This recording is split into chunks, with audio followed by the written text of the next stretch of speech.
धर्म के नाम पर हिंदुओं में छाई मस्ती है, ये ठग चोरों की बस्ती है, ये ठग चोरों की बस्ती है।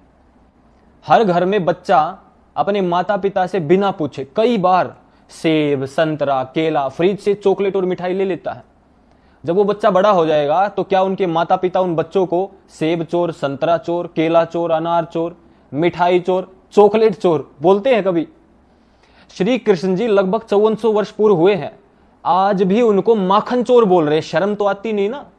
मैं चुनौती देने के लिए बैठा हुआ, उनके सारे तर्क है ना जो श्री कृष्ण जी को चोर बोलने वाले, मैं इन गुरु घंटाल और सारे के सारे समाज को उन सारे तर्कों पर जवाब दूंगा। आज मेरे पास महाभारत ये है और इस महाभारत से मैं चुनौती देता हूं, यदि कोई भी सिद्ध कर दे कि महाभारत में ये प्रकरण है कि श्री कृष्ण जी को माखन चोर बताया है, तो मैं उसके सामने नतमस्तक हो जाऊंगा। मेरे सामने कोई आने की हिम्मत करे तो मैं चुनौती दे रहा हूं और चैलेंज स्वीकार करूंगा। आप कमेंट बॉक्स में आगे भले ही डाल देना कमेंट।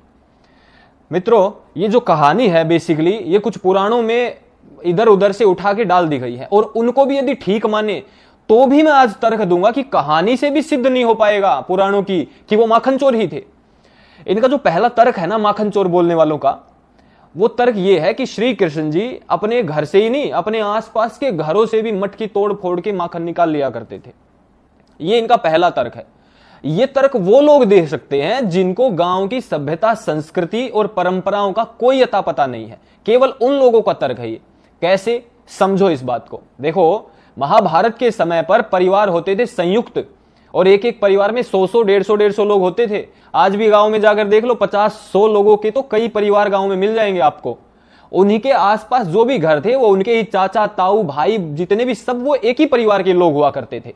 और दूसरा, श्री कृष्ण जी के घर में स्वयं सैकड़ों देसी गायें होती थी, इसीलिए श्री कृष्ण जी को गोपाल भी बोलते हैं।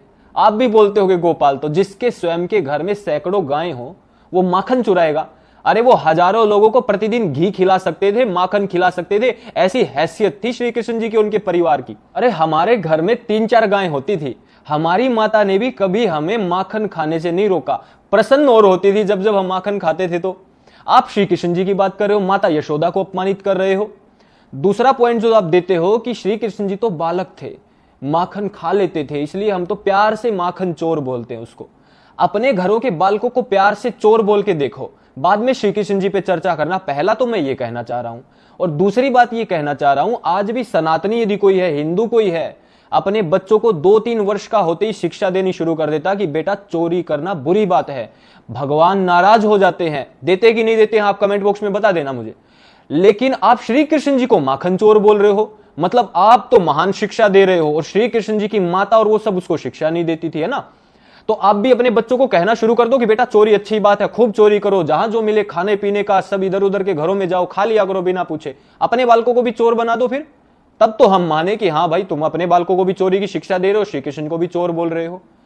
और तीसरा पॉइंट जो देते हैं ना वो और भी बड़ा मूर्खतापूर्ण पॉइंट देते हैं। कहते हैं कि जब श्री कृष्ण जी माखन चोर थे तभी तो उनकी माता जो हांडी होती थी घी की, मक्खन की, जैसे महाराष्ट्र आदि में दही हांडी का त्योहार नहीं मनाया जाता है, जो 50-50 ऊपर वो मटकी होती है और कृष्णा उनको जो बच्चे होते हैं जो बनते हैं उस दिन जन्माष्टमी के दिन वो उसको फोड़ते हैं ना माखन की को, दही हांडी को। ये वहीं से चली हुई परंपरा है। लेकिन बोलते हैं कि दही हांडी को फिर ऊपर क्यों टांगती थी माताएं? अब इन लोगों को गांव की सभ्यता संस्कृति का, फिर से मैं कह रहा हूं, कोई लेना देना नहीं है। ना तो ये स्वयं रहे हैं गांव में, ना इन्होंने पशुपालन किया है और ना इन्होंने अपने दादा या परदादा को देखा सुना, ना उनकी शिक्षाएं ली है इन्होंने कभी, ऐसा मुझे प्रतीत हो रहा। और यदि गांव का व्यक्ति कोई ऐसी बात कर रहा है तो मैं अब उसकी बुद्धि का क्या ही कहूं। तो इस विषय में यह बात सदैव ध्यान रखना, आज ही किसी गांव में जाकर और इस विषय में कुछ घरों में जाकर ढूंढना, थोड़ी रिसर्च करना। माताएं बहनें अभी भी मक्खन की हांडी को छत पे टांगती हैं, बहुत सारे घर आज भी गांव में मिलेंगे। उसका एक बहुत बड़ा कारण है जी, पहले फ्रिज व्रिज ये सब तो होते नहीं थे, छिपकली से, चूहों से और ये क्या होती हैं, बिल्ली वगैरह आती हैं, इनसे बचाने के लिए घी को छत पे एक गज बनाकर लोहे के उससे लटका दिया करती थी। ये उसका विशेष कारण हुआ करता था, ना कि श्री कृष्ण और उस श्री कृष्ण जी के बाल सखा होते थे उनसे बचने के लिए ऊपर टांगने लगी, फिर सारा संसार उस ऐसे ऊपर टांगने लगा। ये कौन सी वाहियात मूर्खतापूर्ण बातें आप लोग करते हो? ऐसी बुद्धि कहां से आ रही, कौन दे रहा है ये सब बातें मूर्खतापूर्ण आपको? ये सबसे बड़ा प्रश्न है। और ये तीनों पॉइंट के बाद अभी यदि कोई कहता है कि श्री कृष्ण जी माखन चोर थे तो भाई उसकी बुद्धि को तो घास चरने चली गई है। उसको थोड़ा सा शांति से बैठकर श्री कृष्ण जी की गीता पढ़नी चाहिए। क्यों पढ़नी चाहिए गीता? क्योंकि गीता से आप समझोगे कि श्री कृष्ण जी ने अष्टांग योग की शिक्षा दी है। अष्टांग योग में यम और नियम ये आधार होते हैं परमात्मा को प्राप्त करने के। यम 5 होते हैं, नियम 5 होते हैं। अहिंसा, सत्य, अस्तेय, ब्रह्मचर्य, अपरिग्रह, शौच, संतोष, तपः, स्वाध्याय, ईश्वर प्रणिधानानि नियमः। 5 यम 5 नियम। और इन 5 यम में जो तीसरा है अहिंसा, सत्य, अस्तेय, अस्तेय होता है चोरी ना करना, पराये पदार्थ को ना छूना। श्री कृष्ण जी कहते हैं जो चोरी करता है उसे परमात्मा प्राप्त नहीं होता है, और आप श्री कृष्ण जी को ही चोर बोल रहे हो। अब ये सुनकर क्या श्री कृष्ण जी के भक्त को अंदर से आग नहीं उत्पन्न होगी? अंदर से दिल नहीं जलेगा हमारा? गुस्सा नहीं आएगा कि क्या वाहियात की चीजें आप बोल रहे हो? किस श्री कृष्ण जी को मान रहे हो? मैं तो ये प्रश्न पूछता हूं लोगों से कि जिस श्री कृष्ण जी को आप मान रहे हो वो महाभारत वाले श्री कृष्ण नहीं है। वो कोई चोर होगा आपके घरों में, आपके आसपास, जिसको बना दिया ऐसा। श्री कृष्ण जो महाभारत वाले हैं, जिन्होंने गीता का ज्ञान दिया, वो तो इस प्रकार के थे जैसा मैंने आपको बताया है। और बताता हूं, महान समाज सुधारक महर्षि दयानंद सरस्वती जी महाराज ने सत्यार्थ प्रकाश अपने अमर ग्रंथ में लिखा कि श्री कृष्ण जी आप्त पुरुष थे, जिन्होंने अपने जीवन में कोई त्रुटि नहीं की, वेद विरुद्ध आचरण नहीं किया, और आप उनको बालकपन से ही चोर घोषित करके आगे चल पड़े। और कुब्जा, दासी, संभोग, दुराचारी, व्याभिचारी, रास रचाने वाला, आज भी नाचता है सखियों के साथ। देखिए, महान क्रांतिकारी लाल लाजपत राय जी ने श्री कृष्ण जी पर योगीराज श्री कृष्ण की कथा लिखी। आत्मकथा तो नहीं थी, लेकिन उनके जीवन की कहानी लिखी, सारे शास्त्रों से बहुत वर्ष तक मेहनत करके, पुरुषार्थ करके।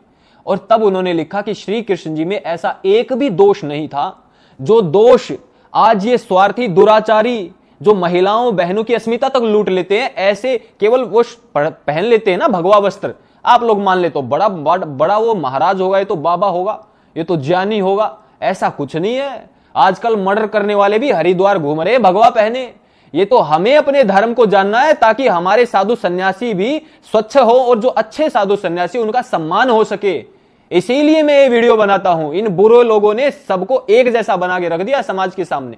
तो लाला लाजपत राय जी कहते हैं ऐसी कोई बुराई श्री कृष्ण जी में नहीं थी जो आज जितनी बुराइयां बना दी गई उनके अंदर। इसीलिए अपने महापुरुष, अपने सच्चे महापुरुष, अपने क्रांतिकारी, अपने समाज सुधारकों की, अपने प्राचीन ग्रंथों की बात मानो। इन नवीन मतपंथ संप्रदाय और ग्रंथों की और गुरु घंटालों की बातों को त्याग दो। निश्चित रूप से सनातन धर्म की उन्नति हो जाएगी और कोई सनातन धर्म पर प्रश्न चिन्ह लगाने वाला पैदा नहीं होगा। ये मेरी गारंटी है। यदि आपको मेरी बात ठीक लगी हो ना, तो इस जन्माष्टमी ये वीडियो हर हिंदू तक पहुंचा देना। इसको ज्यादा से ज्यादा शेयर करना। इस वीडियो को कोई बच ना जाए, दिखाना, रिक्वेस्ट करके दिखा देना कि भाई एक बार सुन ले क्या कह रहा है।